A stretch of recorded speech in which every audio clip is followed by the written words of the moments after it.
আসসালামু আলাইকুম। আপনারা সবাই কেমন আছেন? আমিও ভালো আছি। আজকে বিকালবেলা দেখেন আমরা মুড়ির ভর্তা বানাবো। অনেক দিন পরে মুড়ির ভর্তা খাচ্ছি আমরা। অনেক আগে খাওয়া হয়েছিল। এখন আজকে আবার খেতে ইচ্ছে করতেছে, তাই আমি আজকে আবার নতুন করে মুড়ির ভর্তা বানাচ্ছি। রত্না অনেক মজা করে বানাবে আজকে। হ্যাঁ, তোমার মাখানো দেখেই তো লোভ লাগতেছে, আর বাকি জিনিস তো দিলে আরো বেশি লোভনীয় হয়ে যাবে না। অবশ্যই। এখানে পেঁয়াজু, বেগুনি, আলু চপগুলো আমরা ভেঙে নিয়েছি, আর ছোলাটা আমি সুন্দরভাবে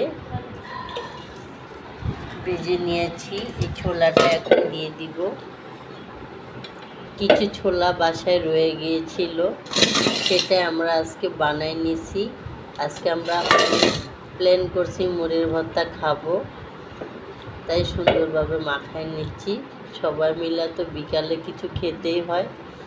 এখন ছোলাগুলো দিয়ে দিবে।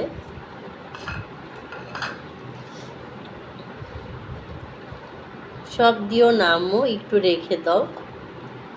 তুমি তো আবার ছোলা খেতে পছন্দ। আমার তো শুধু শুধু খেতে পছন্দ, তাই একটু রেখে দিলাম, পরে বসে বসে খাবো। এরকম মুড়ির ভর্তা কার না ভজ্জা লাগে বলে। এখানেও আবার চানাচুরও দিয়ে দিচ্ছে।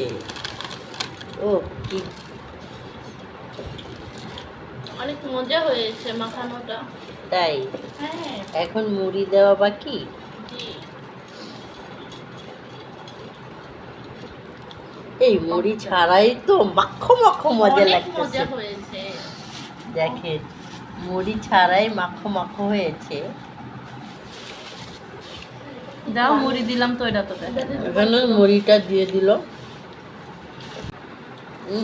এই যে মজা। তাড়াতাড়ি তাড়াতাড়ি খেয়ে ফেলি না, অনেক মজা। সেই মজা। সুরায়া